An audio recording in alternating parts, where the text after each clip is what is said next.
fandaharana atolotry ny fiangonana Jesosy mamonjy.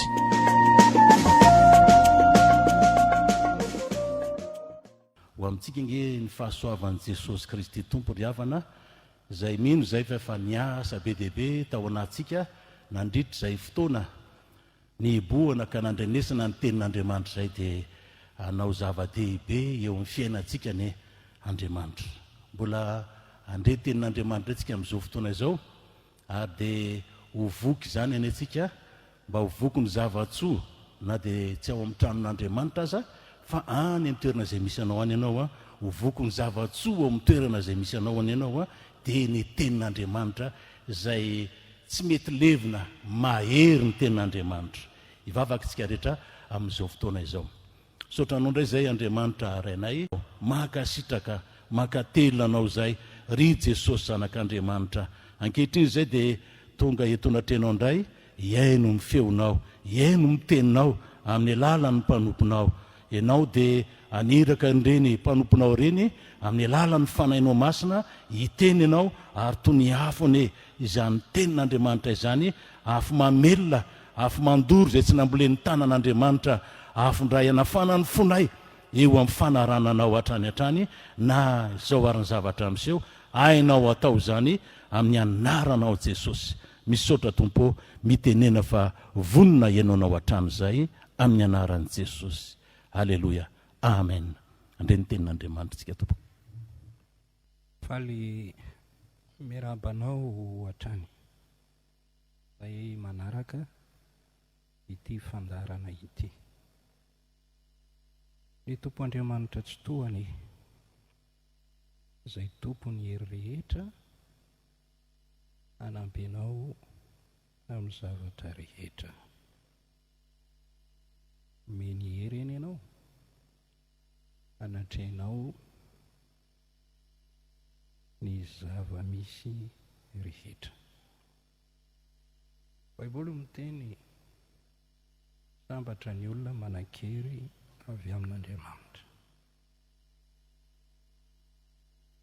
Tonga amin'ny fotoana andraisana ny tenin'Andriamanitra isika. Ao amin'ny Isaia 8:5 ary ao amin'ny Matteo 1:17 izay mivaky toy izao amin'ny anaran'i Jesosy. Isaia 8:5 fa zaza no teraka ho antsika, zazalahy no omena antsika, ary no fanapahana dia ho antsoina, ary ny anarany atao hoe Magaga, Mpanolo-tsaina, Andriamanitra mahery, Rain'ny mandrakizay, Andrian'ny fiadanana. Ao Matteo 1:3 indro ny verjina hitohy jaza ka hiteraka zazalahy, ary ny anarany ataon'olona hoe Emmanuela, izay antoko 7:14, izany hoe raha dika amintsika Andriamanitra. Idiran'ny Tompo no izany dia izany. Any be mihitsy mahita ireo toko sy andinin'ireo.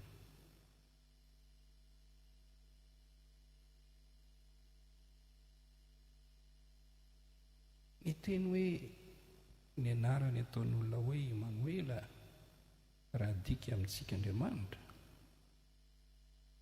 tsika Andriamanitra, amintsika Andriamanitra.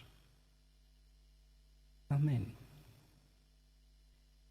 Manana fanambarana ambara aminao tokoa amin'ity anio ity. Ireo toko sy andinin'ireo dia samy manambara ny amin'i Jesosy Kristy Tompo avokoa. Manambara ny anarany ireo. Tsy hoe manambara ny anarany fotsiny, fa milazalaza ny maizy azy. Jesosy Kristy manana anarana be dia be. Tsy voalaza eto avokoa ireny anarana ireny, fa raisintsika ilay anarana anankiray ao amin'ny Isaia 7:5, ilay antsoina hoe Andriamanitra mahery. Iza moa no tenenin'ny mpaminany amin'izany? Iza ilay antsoina hoe Andriamanitra mahery? Jesosy Kristy io ry havana. Izy io Andriamanitra mahery io. Eraina ny Tompo. Andriamanitra mahery Jesosy. Iresaka aminao ny momba n'io Andriamanitra mahery io. Misy teboka telo ambarako aminao amin'izao fotoana izao. Ity no voalohany.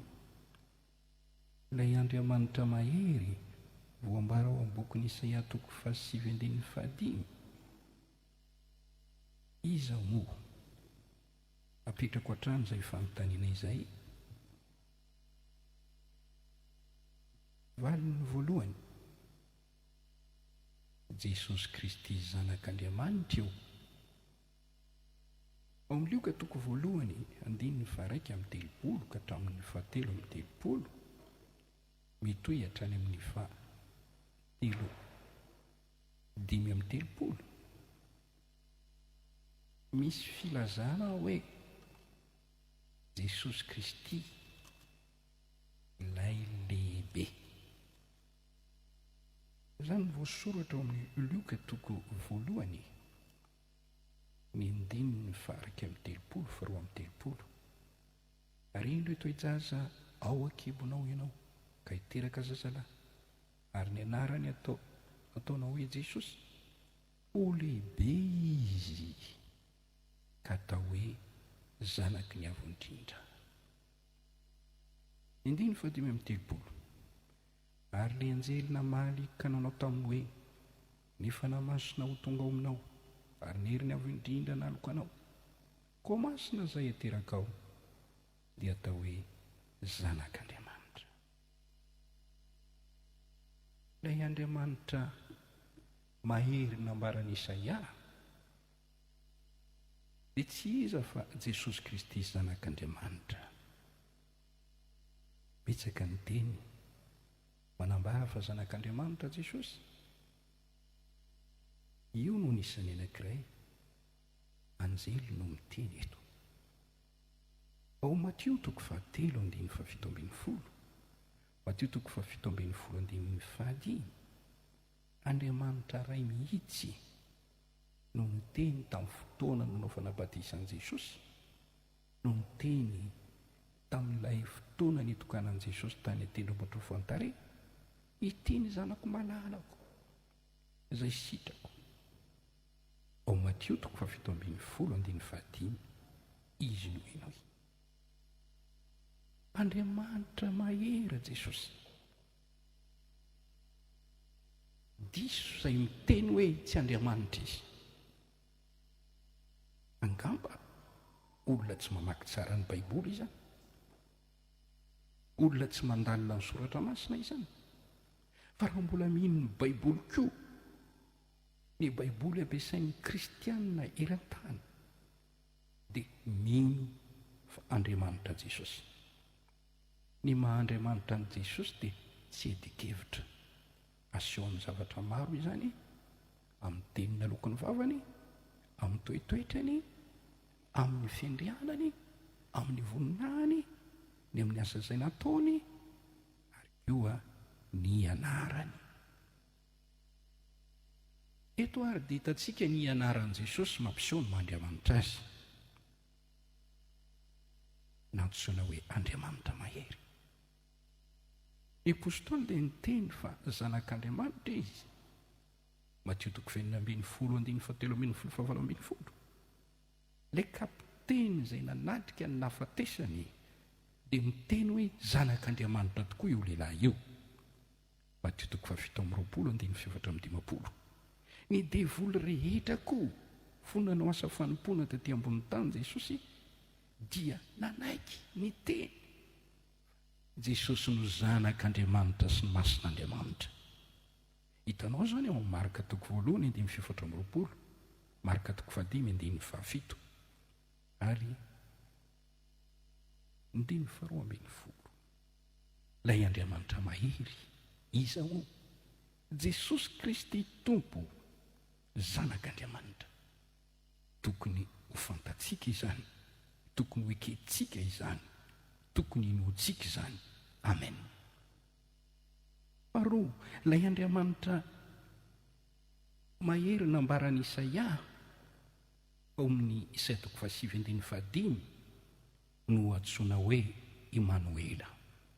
Ao Matio 1:17. Andriamanitra mahery midika hoe Emanuela, amintsika Andriamanitra. Ry havana, zava-dehibe loatra zany. Zava-dehibe loatra zany. Amintsika Andriamanitra, aminao Andriamanitra, amiko Andriamanitra. Zava-dehibe zany. Izany dia midika hoe momba antsika Andriamanitra, tsy mandao antsika Andriamanitra, tsy manadino antsika Andriamanitra, tsy mamela antsika ho rery Andriamanitra. Ary izany tokoa ny voalaza raha mamaky ianao ao amin'ny Matio 2:20, Matio 2:20. Indao momba anareo mandrakariva ambara-pahatonga ny fataperan'ny izao tontolo izao. Mahirezany amin'izany teny, mbola tsy tapitra izao tontolo izao. Momba antsika mandrakariva ny Tompo, lay Andriamanitra mahery ambara-pahatonga ny fataperan'ny izao tontolo izao. Ao amin'ny Jaona 4:20-15, ny teny tsy hamela anareo rery aho, tsy hamela anareo kamboty aho. Hebreo 3:15-15, tsy andao anao mihitsy aho. Isaia 7:20-15, mety manadino ny zanany vehivavy mampinono, fa izaho kosa tsy mba hanadino anao. Tokony faly sy ravoravo amin'Andriamanitra isika noho izany teny rehetrarehetra izany. Halleluja. Ao amin'ny Zefania 2:5-5 dia misy teny hoe Jehovah efa nanaisotra ny fitsarananao ka nandroaka ny fahavalonao. Jehovah mpanjakan'i Israely ny ao voninao, tsy ahita loza intsony ianao. Amen. 5:7 Jehovah Andriamanitra izay eo afovoaninao dia mahery hamonjy izy, iravoravo aminao amin'ny fifaliana izy, hosindriana amin'ny fitiavana izy, hifaly aminao amin'ny hera. Raha amintsika Andriamanitra hamonjy antsika izy, dia rao ny Tompo. Jehovah Andriamanitra ao eo afovoaninao, mahery hamonjy anao, tsisy loza anjoanao. Mila raisina amin'ny finoana izany. Ny anarany atao Emanuela, raha midika amintsika Andriamanitra. Ny zavatra miseho amin'ny fiainana dia tsy hahafoana mihitsy ny tenin'Andriamanitra. Mety mieritreritra na hoe amin'ny andro mahafinaritra ihany Andriamanitra no miaraka amiko, amin'ny andro mahafinaritra ihany Andriamanitra, sy amin'ny andro tsara izay heverina, izay misy androm-pitahiana sy androny lanonana ihany Andriamanitra no mety miaraka amiko. Tsia, indao momba anareo mandrakariva ambara-pahatonga ny fataperan'izao tontolo izao. Na tsy misy vola intsony azy ianao na tsy misy sakafo intsony azy ao aminao na voageja manodidina azy ianao indao momba anareo mandrakariva ambara-pahatonga ny fataperan'izao tontolo izao. Izato tsy andao anao na afoy anao mihitsy, na inona adinao, na inona zavatsarotra trenao, na miareraka sy miamalemy aza ianao, Andriamanitra aminao. Hoy ny teniny ao amin'ny Salamo 1:7-10 ka hatramin'ny 10. Satria izaho no reketan'ny fitiavany dia hanandratra sy hamonjy azy aho. Izany ny teny. Ho eo aminy aho raha ory izy. Mahery ianao ny amin'izany.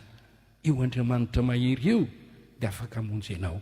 Ary raha momba anao io tsy misy matohatra anao zany.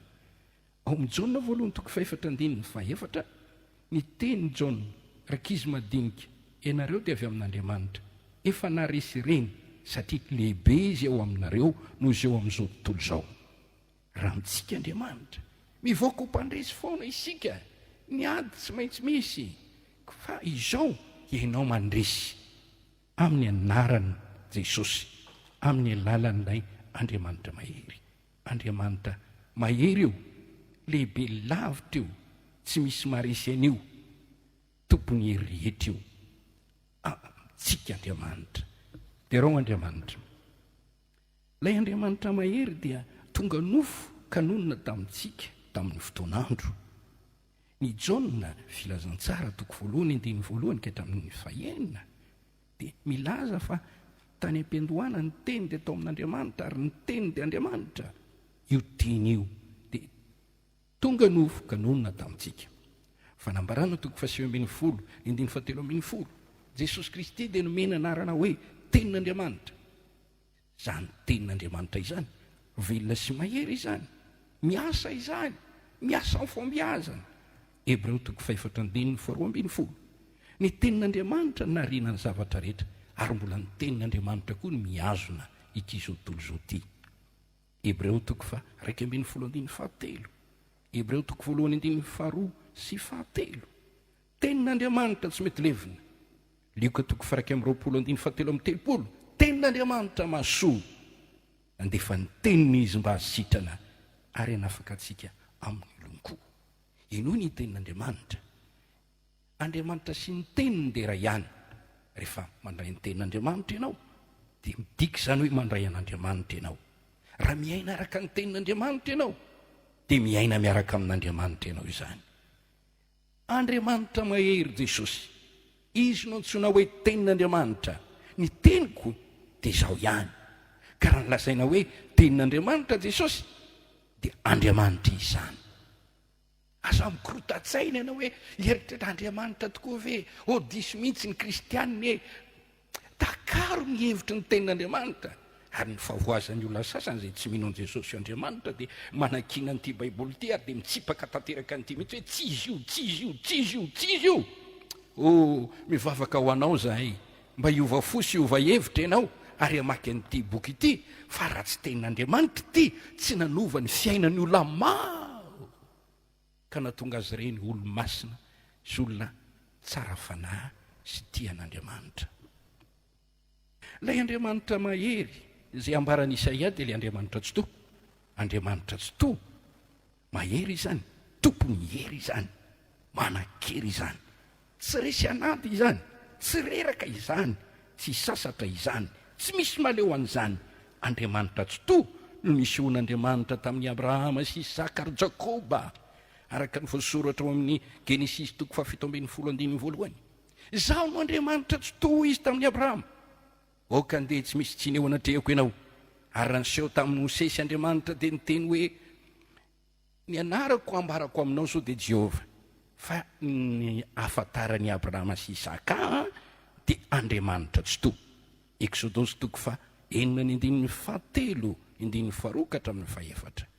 Io anarana etsonan Jesosy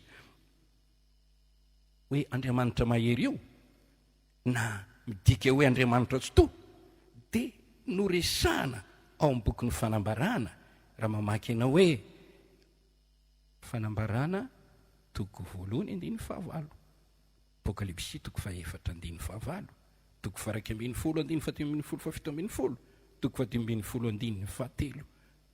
2:7-7. Jesosy, le Andriamanitra tsy toa. La ilay Andriamanitra mahery dia nantsoina hoe mpanjaka ny mpanjaka sy tompony tompo ao amin'ny Timoty 4:7-10 ka hatramin'ny 5:10 fanambarana na apokalipsy 7:7-10 tompony tompo sy mpanjaka ny mpanjaka dia raha Andriamanitra zany angeno nalentika Jesosy raha ohatra izy nampianatra antsika mivavaka hoe hanao ny fanjakana sy ny hery ary ny voninahitra mandrakizay. Andriamanitra no tompon'ny fanjakana, izy no mpanjaka velona hatramin'izay ka mandraka ankehitriny. Jesosy Kristy nomena anarana hoe tompony tompo sy mpanjaka ny mpanjaka, meo voninahitra Andriamanitra ny amin'izany teny izany. Maniry aho mba hafantatra an'izany ny olona rehetra izay miaina eto ambonyity tany ity. Izy moa Jesosy aminao, izy ilay andriana finaritra sady tokana, mpanjaka ny mpanjaka sy tompony tompo. Halleloja. Ary eo amin'ny fanambarana dia misy an'izany teny izany izay notenenina ary no amafisina mihitsy ao amin'ny fanambarana 7:10-9:10. Manana anarana voasoratra amin'ny lambany sy ny feny izy, izay manao hoe mpanjaka ny mpanjaka sy tompony tompo. Tokony hanetry tena ny olona rehetra manoloana n'ity mpanjaka ny mpanjaka ity. Na misy mihevitra azo ho folo mpanjaka, Jesosy ny mpanjaka ny mpanjaka, tompon'izao tontolo izao, ny hita maso sy ny tsy hita maso, araka ny voasoratra ao amin'ny Daniel 5:4-7, Daniel 5:9-7, ary eo amin'ny Kolosiana 1:9-7, Efesiana 1:9-7. Tompon'ny fiandrianana, tompon'ny fanapahana. Mpitondra sy mpitantana ity zao tontolo zao ity, mametraka mpitondra, manaisitra mpitondra. Maty mpitondra iray dia manangana mpitondra iray. Tompon'ny fiangonana, tompon'ny fahalebiazana, lehibe izy, ambony indrindra, tompon'ny fanalahidiny zavatra maro. Ohatra manana ny fanalahidiny fanjakan'Andriamanitra, tsy mahantra izy, manan-karem-pahasoavana omena izay rehetra miantso azy. Romanina 10:12. Ny mahavariana ady ity, azo ionana amin'ny vavaka, mety ivavahana io tompony tompo sy mpanjaka ny mpanjaka io. Tena mampetso-po ahy mihitsy zany. Izaho zay olona kely ity, zay verina ho tsinitsinina ity, zay mety ho faty, nefa manaiky Andriamanitra ivavahako. Miain'ny olombelona zay mivavaka aminy amin'ny finoana izy. Ao amin'ny Jeremia 7:20, andesy ivavaka amiko ianareo dia iaino anareo aho, ho hitanareo aho raha tadiavinareo amin'ny fonareo rehetra. Andriamanitra tsara. Teny izy eo amin'ny Jeremia 7:7, antsoy aho dia hovaliko ianao, ary ampisehoako zavatra lehibe mahagaga sarim-patarina zay tsy fantatrao. Mitady olombelona ivavaka amin'izy ry havana. Jaona 4:7-20 ka hatramin'ny 4:20. Maro ny zavatra azo tenenina ny amin'ilay hoe Andriamanitra mahery, fa ataoko ampy aloha izay. Sitrapon'Andriamanitra dia toy isako indray amanaraka. Ity ny teboka faharoa, ny maha-Andriamanitra mahery azy, ny heriny mahagaga, ny maha-Andriamanitra azy, Jesosy Kristy no tiako ambara eto a. Voalohany, mandresy fahotana, manafaka amin'ny fahotana. Voalaza fa masina izy, marina izy, araka reto 9:9. Asan'ny apôstôly 7:4-10. Fanambarana 9:5-5. Fanambarana 4:9-9. Hebreo 7:7-9. Jesosy dia masina, olombelona, naka endriky ny olombelona, nanam-pitoviana tamin'ny olombelona, nana natiran'olombelona, masina. Voalaza fa tsy nalala ota izy, Kortianina voalohany toko fa 5:20. Tsy nanotakory izy ary tsy nisy fitaka tamin'ny vavany. Petera voalohany toko 2:20. Tsy misy ota izy. Jona voalohany toko 3:15. Izy no naseho anaisotra ny fahotana. Jona toko voalohany 9:20. Indro zanak'olon'Andriamanitra zay naseho hanesotra ny fahotany zao tontolo zao. Misy fahotany eto amin'izao tontolo zao. Mpanota ny olona maro eto amin'izao tontolo zao. Jesosy naseho hanesotra ny fahotany zao tontolo zao. Mahaverevitra ny mpitondra sy ny mpitantana ny fahotana ny ditran'olombelona. Ampiasaina daholo ny fanabeazana, ny lalàna, ny famaizana, ny fonja mba hanisorana ny ota. Ary mampalahelo fa tsy afaka ny fahotana. Misy olanarina matetika tsy miova mihitsy, mpanota foana. Adradradradraina ny hoe kolokolo miaty amin'ny kolokolo mbola misy foana ny kolokolo mandrakandroany. Misy fahotana eto amin'izao tontolo zao. Ny olombelona tsy mahafaka ny fahotana. Jesosy Kristy no zanak'Andriamanitra zay naseho anaisotra ny fahotana zao tontolo zao. Saingy maro ny tsy mahalala izany. Manao tsinitsinina an' Jesosy, mandeha araka ny sainy sy ny fahaizany mampalalany ihany ny olona. Tiako no mampitodika anao. Raha verevitra ianao hoe ahoana no andaminana ny fiainan'olombelona, anisorana ny fahotana ao amin'ny ankizy, ao amin'ny tanora, ao amin'ny olon-dehibe, amin'ny sehatra maro samihafa. Tsy manana vahaolana amin'izany ianao. Andriamanitra no manana vahaolana. Dia Andriamanitra mahery. Indro ny zanak'Andriamanitra naseho hanesotra ny fahotana zao tontolo zao. Matio toko voalohany 21:20. Ny anarany atao hoe Jesosy. Izy amonjy ny olona ho afaka amin'ny fahotany. Mpamonjy ny mpanota. Timoty voalohany toko voalohany 2:12. Matoko zao teny izako tokony ekena amin'ny fakasitrana rehetra tonga taty ambony tany Kristy Jesosy amonjy ny mpanota. Mpanafaka amin'ny ota. Jona toko 5:4-30 ka hatramin'ny 5:30. Zay manota dia andevo ny ota. Fa raha ny zanako no nafaka anareo dia ho afaka tokoa ianareo. Mahay manadio ny olona ho afaka amin'ny ota tamin'ny ranso. Fanambarana toko voalohany 5:5. Lay tiatsika, nanasatsika, ho afaka amin'ny faotantsika tamin'ny rany. Jona voalohany toko voalohany 7:7. Raha mieky ny faotantsika isika, dia matoko sy marina izy mamela elo. Ny ran Jesosy manadio ho afaka amin'ny tsy fahamarinana rehetra. Reo olombelona tsy misy fitaovana hafa anadiovana anao ho afaka miota afa-tsy ao amin'ny Jesosy. Ary izy no mampiasa ny rany hanadiovana ny fo, ny saina, ny eritreritra, ary manafaka ny olona amin'ny fatoram-pahotana. Petsara velatsiny betsaka. Mody endriendry, mody olona manakajy, rehefa mpijangajanga, paka vadiny olona, pitsiritra vadiny olona, mpanao fanodikodinana, mangalatra.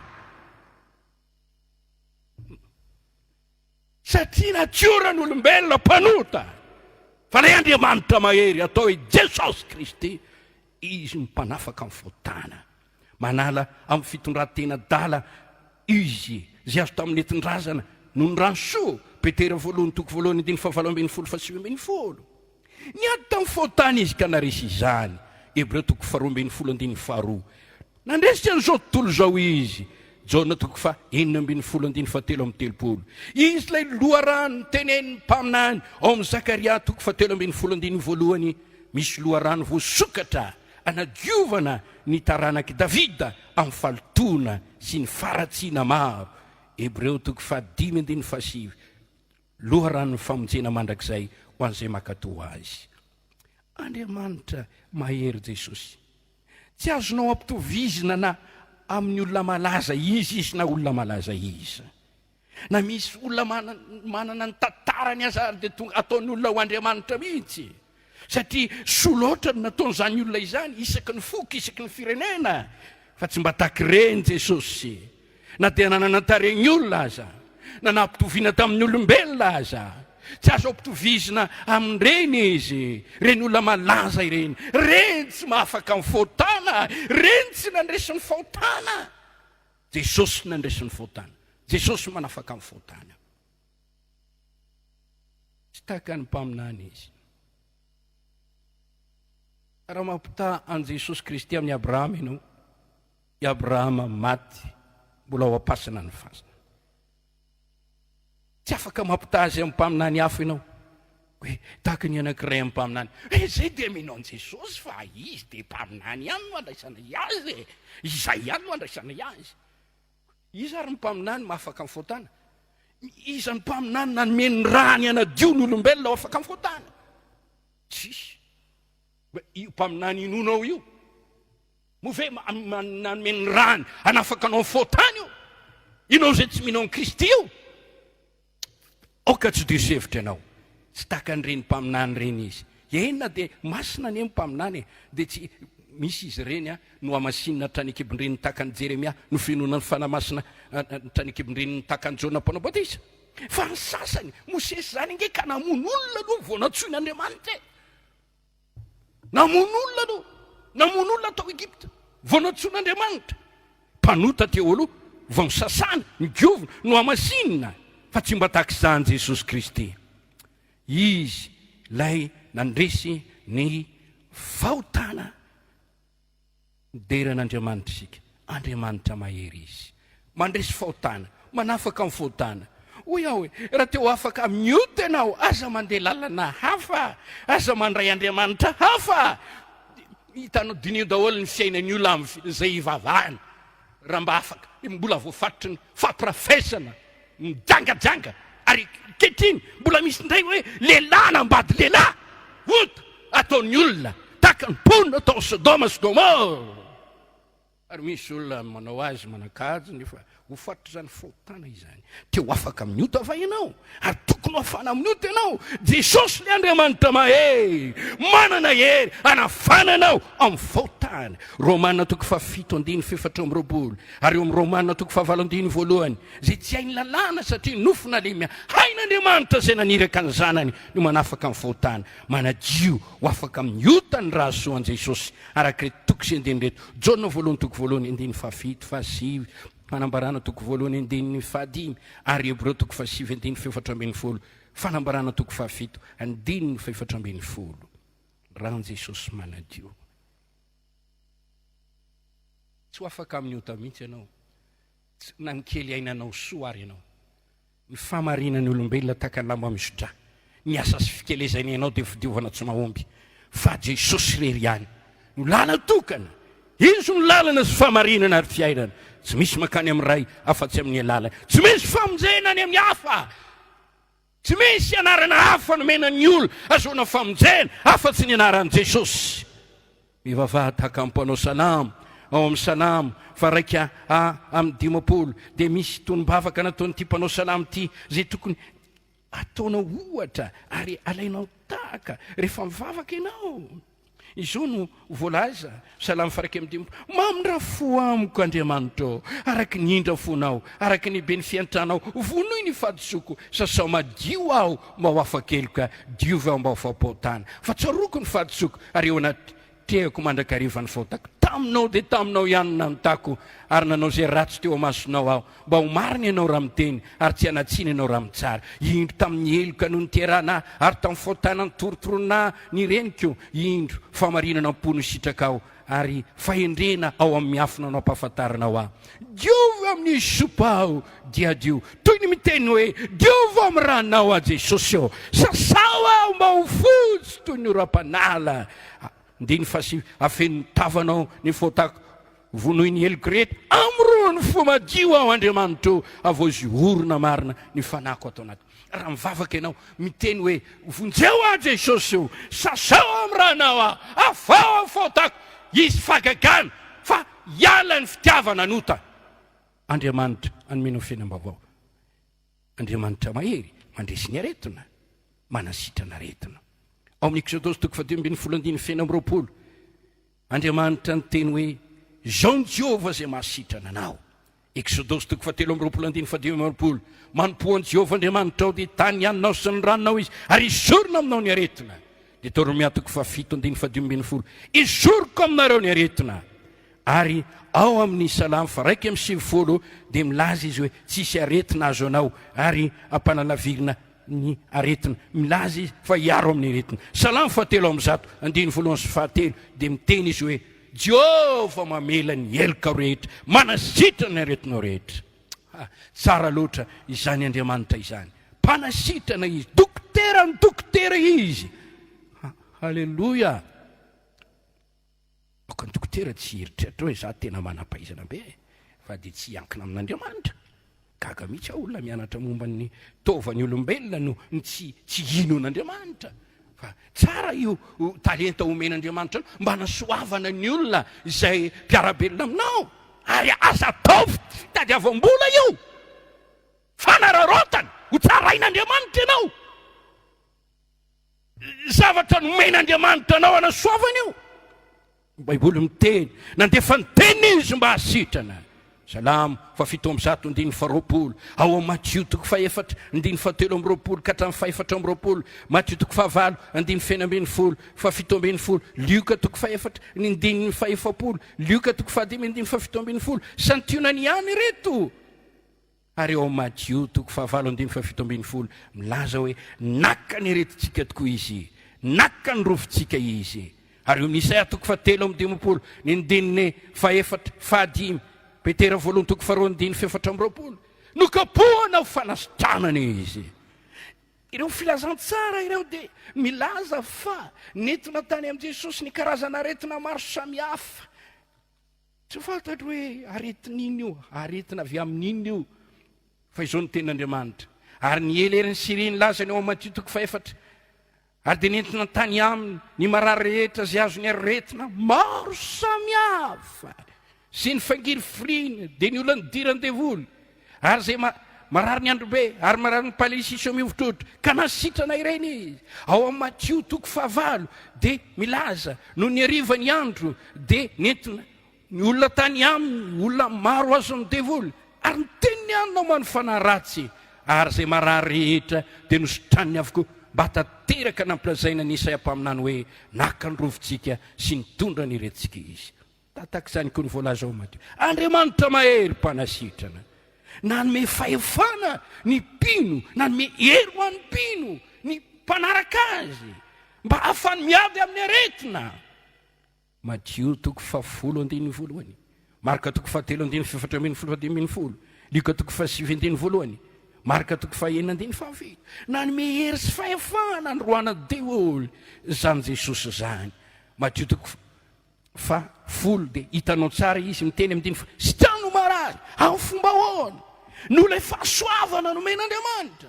Ary eo amin'ny Marka toko fahaenina ambin'ny folo andiny fadimy ambin'ny folo fahavalo ambin'ny folo, tory ny filazantsara zay misy atao batisy novonjeny zao famantarany zao anaraka azy miny aoka devoly amin'ny anarany iteny amin'ny fiteny vaovao raha sendra sotra mahafaty sy ampanina azy ametra tana marary dia sitrana. Mahery Andriamanitra mpanasitrana, manome fahefana ny mpino, raiso zany fahefana izany, takeo ambavaka izany. Amin'izao andro mampahery vaika ny valana aretina izao dia ho sambatra ianao, manome fanomezam-pahasoavany finoana, fagagana, fanasitranana araka ny voasoratra amin'ny Korinthianina voalohany toko faharoa ambin'ny folo ny andininy fahafito ka hatramin'ny faraika ambin'ny folo ny andininy fahasivy fahafolo. Raiso fanomezam-pahasoavana io, mampanantena izy fa maliny vavaka atao amin'ny finoana ho an'ny marary. Ao amin'ny Jakoba toko fahadimy andiny faefatra ambin'ny folo faina ambin'ny folo, vavaka ny finoana hamonjy ilay marary, nampanantena izy fa hitondra fahasalamana ho an'izay miantso azy amin'ny bavaka. Jeremia toko fahatelo amin'ny telopolo andiny fahatelo fahaenina. Mpanasitrana Jesosy, mpanasitrana, mahay manasitrana, Andriamanitra mahery, tsy toy ao ny lohany aretina rehetra, tsy misy arety mandringana mikasika azy, tsy misy arety mandringana ka tsy hainy sitrany, zay tsy hainy olombelona hainy Jesosy trany, mahery Andriamanitra. Misy vavolombelona marobe ao amin'ny Baiboly olona nisitran'Andriamanitra tamin'ny fomba mahagaga. Hitantsika nanasitranana any Job rehefa nivavaka ao any sakaisany dia nisitran'Andriamanitra. Ilay Ezekia mpanjaka ao amin'ny Isaia toko fahavalo amby telopolo, nisy vai afary ny akonanao fa ho faty ianao, dia nivavaka nitombany tamin'ny fotorotoro, nampitombon'Andriamanitra ny andro, nisorona ny aretina. Mahery Andriamanitra, mpanasitrana, manamboatra ny semba amin'ny vatana, manala aretina, misoroka aretina, miaro amin'ny aretina. Hoy aho hoe minofo fotsiny ihany, Mahery Andriamanitra tsy to manan-kery eo anoloan'ny aretina mpanasitrana Jesosy Kristy. Velona izy dia ho velona ianao. Hoy amin'ny teny aminao hoe velona izy ho velona ianao. Hoy amin'ny teny aminao hoe nitsangana tamin'ny maty izy, nandresy ny fahalovana izy, hay ny atao zany, hay ny koa ny manasitra, tsy ho faty ny ho kansery eo ianao, ho velona ianao. Amen. Mino fotsiny ihany Jaona 4:7-7-7. Satria velona aho dia ho velona koa ianareo. Mivavaha tsotra hoe sitrano aho dia ho sitrana. Zany hitantsika ao amin'ny Jeremia 7:7-7. Zay mangataka no Matthieu 7:7-7 tsy mainka avan'ny ray zay any an-danitra tsy ho anome zava-tsoa ho an'izay mangataka aminy. Izy aminareo no angatany zanany mofo no anome azy vato, no angatany asan-drano no anome azy menarany, no angatany atody no anome azy mainko. Ianareo na dia ratsy malala anome zava-tsoa any zanakareo, tsy mainka avan'ny ray zay any an-danitra no tsy anome zava-tsoa an'izay mangataka aminy. Raha ekenao fa io Andriamanitra tsara io. Zany reo mandeha dia niompisaka zay ny ankizy. Rehefa niompisaka ny ankizy dia narary lesaka, nalahelo be any amin'ilay bibiko. Ary avy teo zany mba samba nivavako an'ny biby. Dia nivavako an'ilay biby dia velona ilay biby. Ary taorianan'io dia niteny tamiko ho fanamasina. Ianao nalahelo ny biby fiomponao izay tsy nisasaranao ary tsy ianao fa niompy fotsiny. Dia nangataka tamiko ianao dia nisitraniko ny biby fiomponao. Raha mivavaka ho an'ny marary ianao, anasitrana ireo Andriamanitra. Jaona 4:7-7. Raha mangataka amin'ny anaran'ny tompo isika dia ho ataony izany. Jaona 4:2-4 manana alahelo anareo ankehitriny. Inona ary ny alahelonao ankehitriny? Inona ny fahoriana mahazo anao ankehitriny? Inona ny fahatsompanantena anao ankehitriny? Tsy mbola nangataka zava-dehibe, mangata zava-dehibe dia azo anao ho tanteraky ny fifalianao. Fahatelo, mandresy devoly Satana ary afaka manome ny mpino ery andresena ny devoly Jesosy. Mahay manafaka amin'ny asa ratsy ny devoly. Zao no natongavany teto amin'izao tontolo zao.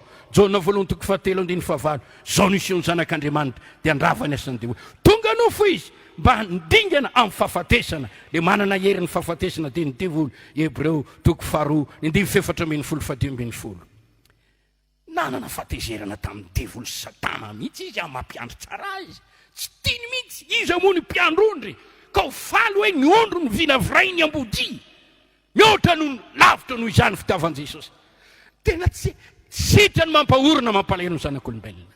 Hitany etaketsaka ny devoly tonga andava mono andinga, tonga izy anome fiainana be dehibe. Nosoran'Andriamanitra tamin'ny fanamasana sy ny hery izy nandendeha nanao soa nanasitrana zay rehetra azoniriny devoly araka ny voalaza ny asin'ny apôstôly 10:7-7. Luka 4:7-7. Tena nanafaka zay azon'ny devoly izy araka ny teny ao amin'ny asin'ny apôstôly 10:7-7 io. Ao amin'ny Luka 4:7-7 indrindra ny 5:10 nisy vehivavy ny fatao ity Satana ity zay namatipatitra ity vehivavy didiko ndroany niala. Nanafaka izy mandrava ny asan'ny devoly Satana tamin'ny fahafatesany teo amin'ny azy fijaliana izy. Nanome finoana antsika andresenan'ny devoly, raisy io finoana io. Manome hery antsika andresenan'ny devoly Satana, raisy io. Manome fanomezam-pahasoavana andresenan'ny devoly, raisy io. Zany iny no nitenenany hoe raisy ny fanamasina. Dia hitan'ny Satana sy ny devoly lava eo anoloantsika izy. Tsy tiany ny devoly ampahory antsika sy lanjalanja loha eo anatritsika. Mety ho faly mihitsy zao ny devoly moa. Tatrany coronavirus miafina mihery ary hitako matahotra sy ohatrany za tsy miteny hoe inona io mety tsy tianao ny teniko fa fijery araka an'Andriamanitra ny aho. Misy an'izay ratsy nivoy an'io. Tiany Jesosy lavo eo anoloanao ny devoly. Tiany Jesosy anitsaka menarana sy mainko ianao. Ao amin'ny Luka 4:7-7 meko hery anareo, antsanareo ny menarana sy ny mainka. Salamo 1:7-7 ho diavinao ny liona tanora sy ny vipera. Andriamanitra ny fiadanana anolotorany satana faingana eo ambany tongotra ao. Romanina toko feno ambin'ny folo andiny faroapolo tia hitany devoly lavo izy. Andriamanitra mahery tsy to lehibe sy mahery tamin'ny fotoana andro dia nisy ady tany an-danitra. Efa nisy ady eny tany fa niady eny eny devoly saingy resy izy dia niroahana ny ala tany. Tsy misy toerana ho azy tsony eny an-danitra. Ao amin'ny fanambarana toko faharoa ambin'ny folo andiny fahafito ka hatramin'ny fito ambin'ny folo. Fa izao ny tenin'Andriamanitra tezitezy rehefa voaroaka tany loza ho an'ny tany sy ny ranomasina fa nazerana nareo ny devoly manana fahatezanana lehibe mandehandeha taka-liona miherina mitady zay rapany manana ny heriny fahafatesana mpamono olona ary mpitondra aretina mpitondra fahoriana mpamono olona ny devoly Jesosy mpamelona fananganana ny maty sy fiainana vokatr'io farisen'ny devoly tany an-danitra io latsaka avy tany takany varatra izy tonga taty ambony tany namely eny Damasefo namadika ary dia nitaona azy anohatra n'Andriamanitra. Mbola mitaona olona ny devoly mitandrema raha miafina ny velazanjaranay miafina amin'izay very izany sy noatsambain'Andriamanitra tontolo izao anany saina tsy mihino ary zany tsy posany voninahitr'Andriamanitra eo amin'ny fiainany. Hitan'Andriamanitra zany fa nazera taty ny devoly ary tsy mipetrapetraka ny rany ety koa Jesosy anenjika ny devoly iady amin'ny devoly isaorana eny Andriamanitra nanome an Jesosy Kristy ary ny devoly dia nangovotra teo anatreny Jesosy tamin'ny andro sy ny fotoana satria mahery izy malemy eo anatreny Jesosy ny devoly. Misy teny ao amin'ny filazantsarany Marka toko 10:12 manao hoe nifona tamin'ny Jesosy ny devoly rehetra. Tiako be io nifona mahery Jesosy satria Andriamanitra mahery izy afaka manome fandresena ny mpino izy. Korotiana voalohany toko 10:7 isaorana ny Andriamanitra zay manomentsika fandresena amin'ny alalan'i Jesosy Kristy. Misy ny ady matoky fanome fandresena anao Andriamanitra. Romanina toko 5:7 amin'izany rehetra zany manoatra ny mpandresitsika amin'ny alalan'ilay tiatsika mandresy amin'ny finoana isika araka ny volaza ao amin'ny Jaona voalohany toko 5:1 ka hatramin'ny 4 mandresy isika noho ny rahan'i Jesosy mandresy isika noho ny teny filazana azy raha mino izany. Fanambarana toko 2:1 Jesosy mpanasitrana mivavaka ao amin'ny marary aho mba ho tahin'Andriamanitra ny ianao ho ambarin'Andriamanitra ny tsy mety ao amin'ny vatanao ho sitran'Andriamanitra ny ianao raiso amin'ny finoana izany mino mpanasitran'Andriamanitra dia korina ao aminao zany ny herin'Andriamanitra avy amin'izany teny zany hanala n'io aretiny io anio amin'ny anaran'i Jesosy. Mety tsy hitany masoko anao fa miaino any tokantrano any andefa ny teny izy anasitra ainao any mahazo azy fahasalamanao anao zany. Tonga eo amin'ny teboka fahatelo isika teny famaranana izy ty anatra fampaherezana fampinonana famporisiana teny ho any endry ho iaho Jesosy no tombotsika Jesosy no mpamonjy antsika izy dia Andriamanitra mahery Andriamanitra soto izy no evavahantsika ary amin'ny anarany no andoly antsika. Alleluia. Amiko hoe aminao Andriamanitra izy. Eny Jesosy no Andriamanitra mahery eo Andriamanitra io lehibe sy mahery eo fa aminao kosa iza Jesosy. Tiako ianao alala iny fa izy leo Andriamanitra mahery satria Andriamanitra mahery izy tsy voy ny tanany fa mahavonjy tsy misy ainy atao mahavonjy ianao manasitrana ny aretinao mandresy ny devoly mampahory anao mamany olanao manafaka anao amin'ny asa ratsy sy ny fahoriana sy ny zavatra manahirana rehetra raha mino sy mitoky aminy ianao zao no ataovy manana finoanan'Andriamanitra fa Andriamanitra mahery izy misy izy miasa izy inoy fa Andriamanitra tianao manompo azy amin'ny fo manompo azy amin'ny fahitsiny manompo azy amin'ny fatahorana manompo azy amin'ny herinao rehetra raha manompo azy ianao tahina ny haninao meny hanina ianao manome hanina ho an'izay matahotra azy Andriamanitra amin'ny fomba tsy takatra ny sainy. Halleluja. Manompo azy Jehovah Andriamanitra ao tahina ny haninao sy ny ranonao esorina ny aretiny meo azy ny aja sy ny voninahitra eo amin'ny fiainanao raha mbola velona koa ianao tadiavo izy mitady an'izany Andriamanitra mahery zany ahita ianao ao amin'ny Jeremia 7:17 miteny manao hoe hitady ahy ianareo dia ho hitanareo aho rakatsanareo amin'ny fonareo rehetra mivavaka ho anao aho mivavaka ho anao mba ho voavonjy eny ianao ho tsapanao ane ny herin'ity Andriamanitra mahery ity hikasika anao ane ny tanam-pitiavany ty Andriamanitra mahery ity ny tanan'Andriamanitra mahasoa zay rehetra mitady azy niza mitady azy asoanao ny tanan'Andriamanitra ao amin'ny Hebreo 13:15 dia miteny manao hoe Jesosy Kristy tsy miova nomaly anio ary mandrakizay hitantsika ao amin'ny Baiboliny nataony Jesosy gaga mihitsy amin'ny tsy finoana amin'ny kristianina tsy mba mieritreritra hoe ny zavatra nataony Jesosy tamin'ny lasany hainy atao amin'izao kehitriny izao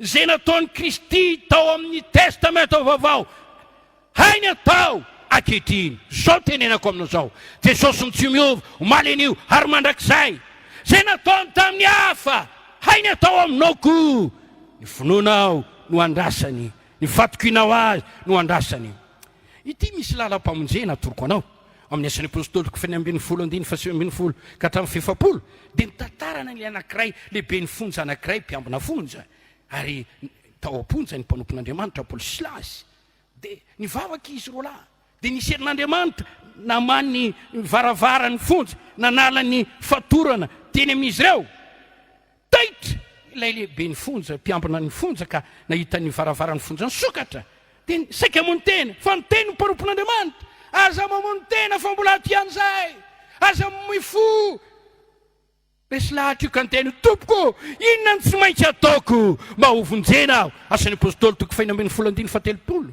inona ny tsy maintsy ataoko mba hovonjena aho inona ny tsy maintsy ataoko mba hovonjena aho maro io zay namaly ireo ka ny teny minao an' Jesosy tompo dia hovonjeny ianao sy ny akonanao asan'ny apôstôly 2:19 fa raiky amin'ny 3 ny finoana an' Jesosy ilay Andriamanitra mahery dia tena ilaina io no amonjenanao ny tiavin'Andriamanitra indrindra izao tontolo izao meny sanalahy tokana mba tsy very zay rehetra mino azy anana fiainana mandrakizay zay rehetra mino azy hitanao zany amin'ny Jaona 2:7 9:10 ka hatramin'ny 7:20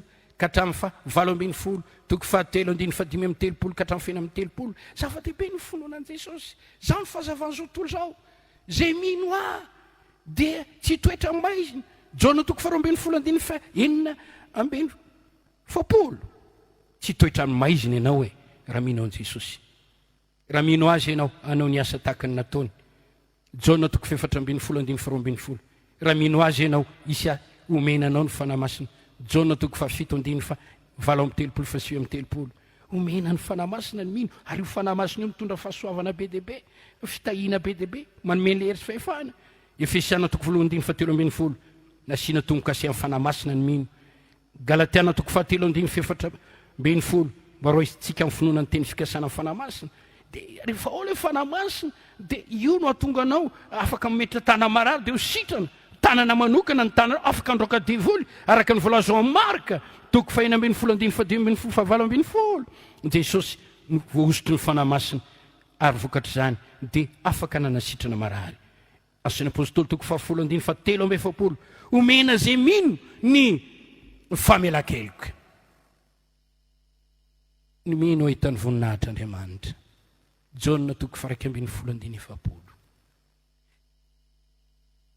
manome fiainana ho an'ny mino Andriamanitra Jaona 2:20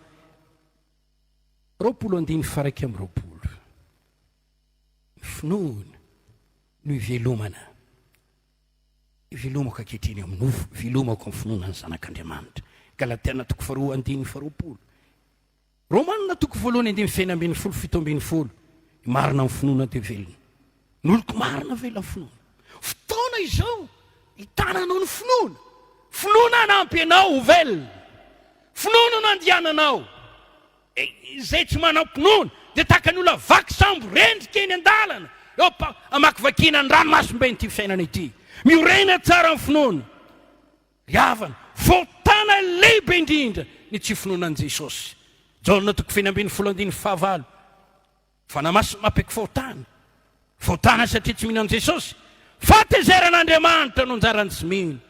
Jona toko fahatelo andiny fa 9 andiny fa 9 zay tsy mino voaheloka raha teo. Fatezeran'Andriamanitra ao amin'ny tsy mino. Amin'ny Tesaloniana toko 1 fa 7 endrika iseho zany fatezeran'Andriamanitra zany amin'ny hoavy voaheloka zay tsy mino. Ny elo mirehetra afo no anjarany tsy mino. Raha ho faty ianao ndray andro any ho any amin'ny elo no fananao. Fanambarana toko 1:20 fa 7 ry havana, ity ny taridalana omeko anao. Teo vonjena va ianao? Teo sitrana? Teo voatany? Ty andray fahasoavana be dia be? Hoy aho, mino an Jesosy ilay Andriamanitra mahery. Tsy menatra zay rehetra mino azy. Tsy angasiasy zay rehetra mino azy. Zao ny finoana dia voatany miaraka amin'ny Abrahama matoky. Galatiana toko 4:7. Tsy ho very mihitsy ianao raha mino an Jesosy. Ho mpandresy mihitsy ianao amin'ny ady atrehanao rehetra raha mino an Jesosy. Amarinina maimaim-poana amin'ny fahasoavana ianao raha mino an Jesosy. Romana toko 7:7 fa 9 toko 15. Tsy misy azo atao azahoana sitraka amin'Andriamanitra fa tsy ny finoana. Zavatra tsotra ny eno aminjenanao fahasoavana no aminjenanao ny finoana. Ao amin'ny Efesiana toko 2:9. Ary eo amin'ny Romana toko 10 fa 7 ka 13.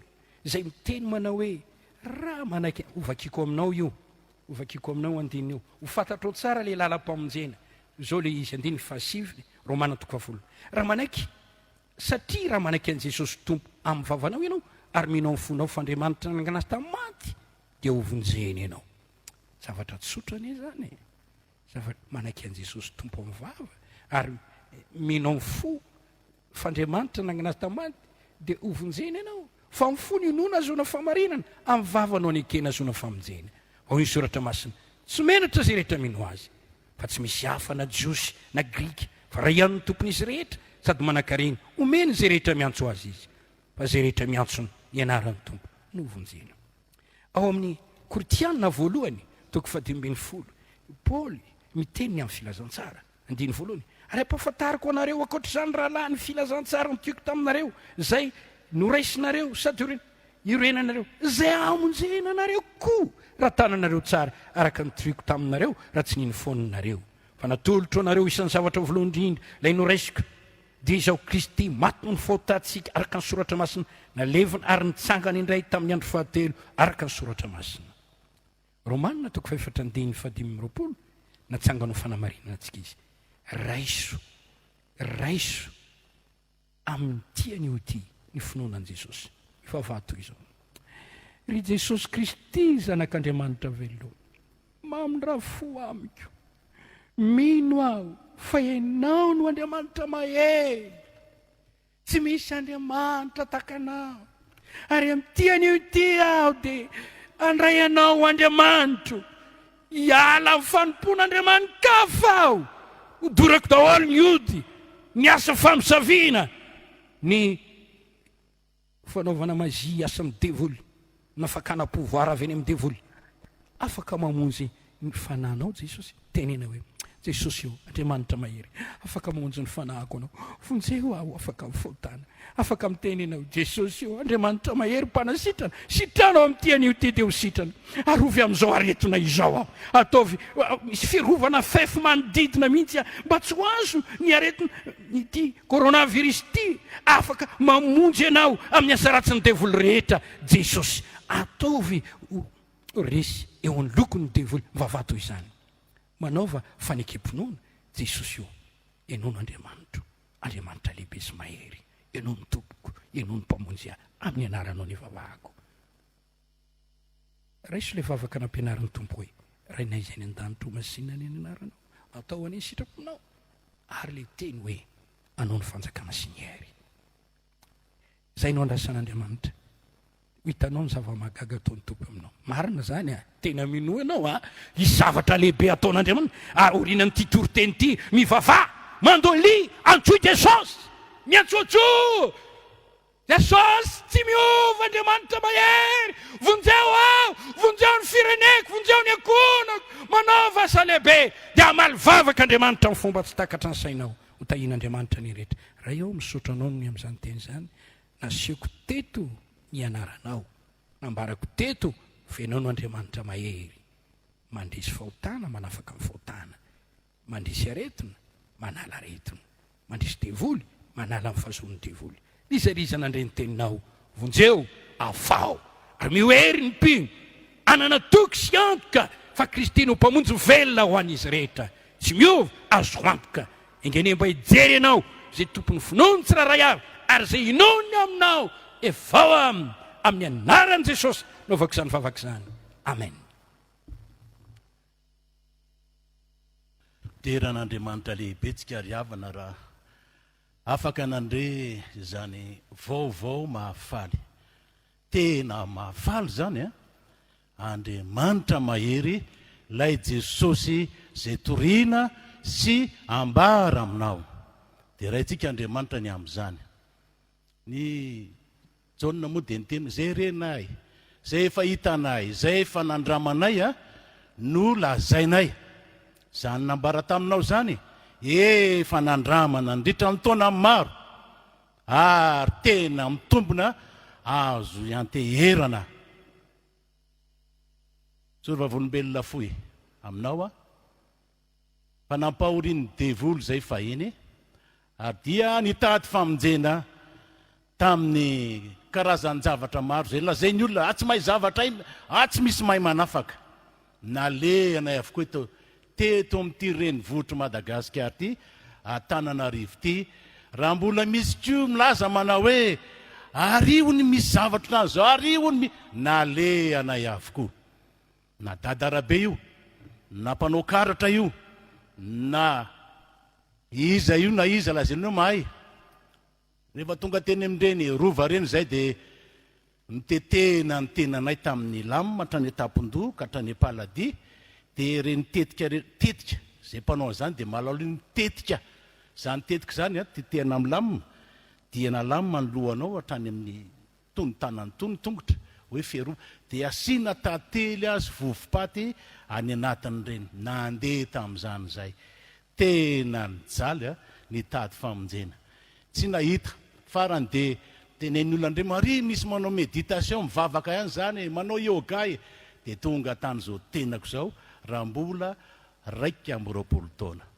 Fa rehefa avy nanao méditation dia nitenen'ny olona manao hoe le maître antsika dia manao mazinoara hoy any eritreritra, tsy mipody etsony ny tenako, tompo ty tsy miverina etsony.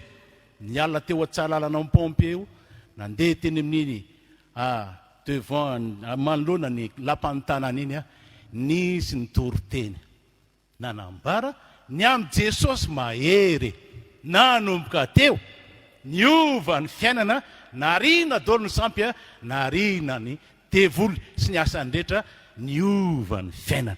Vonatra ao n'Andriamanitra fa tena mahay manova lay Jesosy mahery, be dia be ny ohatran'izany. Fa anankiray amin'ireny zay mijoro aminao manoloana anao amin'izao fotoana izao. Dia raintsika Andriamanitra ry havana, arak'ilay tory-teny teo zay nataony tamin'ny hafa, ainy ataony aminao io koa, ainy ataony mamonjy anao, manafaka anao, manala anao ny asan'ny devoly rehetra na inona na inona. Dia omentsika voninahitra ny Andriamanitra, misaotra anao nahatratra amin'ny farany amin'ny manaraka indray ny fandarantsika, dia misaotra anao koa zay afaka nandre izany. Alleluia, amen.